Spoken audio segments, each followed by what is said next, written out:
السلام علیکم ورحمۃ اللہ وبرکاتہ۔ جی ڈیئر اسٹوڈنٹ، میں امید کرتا ہوں آپ سب خیر و عافیت سے ہوں گے۔ یہ بھی امید کرتا ہوں کہ کل کا جو لیسن تھا وہ اچھے طریقے سے آپ نے یاد کیا ہوگا، ہیڈنگ بنائی ہوں گی۔ جی آج ہمارا ٹاپک ہے حضرت لال شہباز قلندر۔ تیسری شخصیت ہے صوفیہ کرام کی، حضرت لال شہباز قلندر رحمہ اللہ تعالی علیہ۔ اصل نام حضرت لال شہباز قلندر رحمہ اللہ علیہ، جن کا اصل نام سید عثمان مرمودی تھا۔ سیکنڈ ہیڈنگ ہے صوفی بزرگ۔ سندھ میں مدفون ایک مشہور صوفی بزرگ ہیں۔ مزار، ان کا مزار سندھ کے علاقے سہون شریف میں ہے۔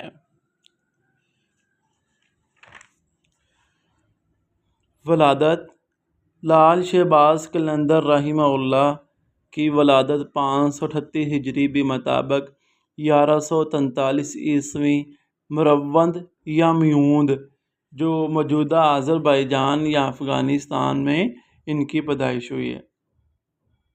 سلسلہ نسب، لال شہباز قلندر رحمہ اللہ کا سلسلہ شجرہ نسب 13 واسطوں سے حضرت امام جعفر صادق رحمہ اللہ تک پہنچتا ہے۔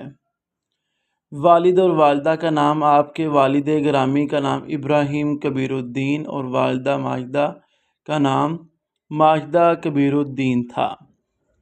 زہد و تقویٰ، آپ کے والدین زہد و تقویٰ کی بدولت مشہور تھے اور درس و تدریس سے وابستہ تھے، یعنی کہ والد بھی جو ہے وہ پڑھاتے تھے اور والدہ بھی تعلیم دیتی تھیں۔ ہجرت، آپ کے آباء و اجداد عراق سے ہجرت کر کے ایران سے ہوتے ہوئے افغانستان میں آباد ہوئے۔ مسلم دنیا، آپ نے بھی مسلم دنیا گھوم کر سہون شریف سندھ کو پسند فرمایا، یہاں آباد ہوئے اور یہیں مدفون ہوئے۔ اعلیٰ نسب، شیخ مرودی رحمہ اللہ خاندانی اعتبار سے اعلیٰ نسب رکھتے تھے، اس لیے صالحیت اور سخا کے بہت سے خصائل، صالح میں نہ تھا نیک عمل کرنا، نیک اعمال کرنا، سخاوت، سخی ہونا، بہت سی اوصاف ان کے خاندان میں منتقل ہو گئے تھے۔ والدہ کی وجہ شہرت، آپ کی والدہ کے متعلق مشہور ہے کہ رات کی تاریکی میں بیٹھ کر رویا کرتی تھیں، یعنی کہ تہجد کے ٹائم آپ فرماتی تھیں اللہ کے خوف سے رونے والا دوزخ میں نہ جائے گا۔ ان کی ذات خشیت الہی کا پیکر تھی، رات کا زیادہ تر حصہ عبادت میں گزارتی۔ علوم اسلامی، حضرت عثمان بن کبیر المعروف شہباز قلندر رحمہ اللہ نے 7 سال کی عمر ہی میں قرآن مجید حفظ کر لیا تھا۔ قرآن مجید حفظ کرنے کے بعد آپ نے بہت ہی قلیل عرصے میں مروجہ اس وقت کے جو رائج تعلیم تھی، رائج علوم تھے، عربی اور فارسی علوم میں بھی مکمل دسترس حاصل کر لی۔ ابتدائی منزلیں، بچپن میں ابتدائی منزلیں اپنے والد محترم کے سائے میں طے کی۔ آپ کے والد مشائخ تبریز میں بڑا درجہ رکھتے تھے۔ تبریز کے جو بڑے بڑے شیخ تھے ان کے اندر جو ہے وہ ان کا درجہ تھا، بہت بڑے علماء میں ان کا شمار تھا۔ مشائخ جو ہے وہ شیخ سے تعلیم و تربیت، ان کی نگرانی میں آپ کی نشو و نما ہوئی اور تعلیم و تربیت کا اہتمام ہوا۔ اہل اللہ کی صحبتیں، صاحب علم و فضل والد کی وجہ سے سید عثمان مرودی رحمہ اللہ تعالی علیہ کو اہل اللہ کی صحبتیں بچپن سے میسر آئی تھی، یعنی کہ ان کے ساتھ بیٹھنا اٹھنا۔ سیر و سیاحت، آپ سیر و سیاحت کرتے ہوئے حضرت بو علی قلندر رحمہ اللہ کی خدمت میں پہنچے، ان کی ہدایت پر آپ نے سندھ میں قیام فرمایا۔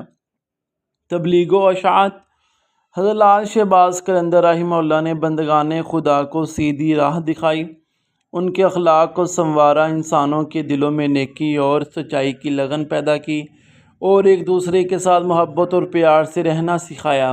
ہزاروں لوگوں نے آپ کے ہاتھ سے ہدایت پائی اور بہت سے بھٹکے ہوئے لوگوں کا رشتہ اللہ تعالیٰ سے جوڑا۔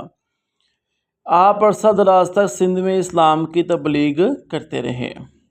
وصال، آپ کا وصال 21 شعبان المعظم 673 ہجری میں ہوا۔ آپ کا مزار سہون سندھ میں ہے۔ تو یہ تھے ہمارے صوفیہ اکرام جن کو ہم نے جو ہے وہ مکمل کر لیا آج۔ ان کے مشقی سوالات ہیں۔ حضرت سید عبداللطیف رحمہ اللہ کی تبلیغ سے مسلمان ہوئے ہندو۔ حضرت مولانا جامی رحمہ اللہ تعالیٰ کو امام تسلیم کیا جاتا ہے علم النحو کا۔ حضرت مولانا عبد الرحمن جامی رحمہ اللہ کے مرشد تھے حضرت خواجہ عبید اللہ احرار رحمہ اللہ تعالیٰ علیہ۔ حضرت لال شہباز قلندر رحمہ اللہ کی والدہ کے فرمان کے مطابق اللہ تعالیٰ کے خوف سے رونے والا دوزخ میں نہ جائے گا۔ حضرت لال شہباز قلندر رحمہ اللہ کا اصل نام ہے عثمان برمودی۔ مختصر جواب دیجیے، حضرت شاہ عبداللطیف رحمہ اللہ کو امام بری کیوں کہا جاتا ہے؟ اس کا جواب یہ والا ہے۔ آپ رحمہ اللہ بری امام البر خشکی کے ایک امام کے لقب سے مشہور تھے، اس لیے آپ کو امام بری کہا جاتا ہے۔ سیکنڈ سوال ہے، حضرت عبد الرحمن جامی رحمہ اللہ کی نبی کریم صلی اللہ علیہ وسلم سے عقیدت و محبت بیان کریں۔ اس کا جواب یہاں پر ہے۔ مولانا جامی رحمہ اللہ کو نبی کریم صلی اللہ علیہ وسلم کی ذات اقدس سے بہت زیادہ عقیدت و محبت تھی۔ انہوں نے نبی کریم صلی اللہ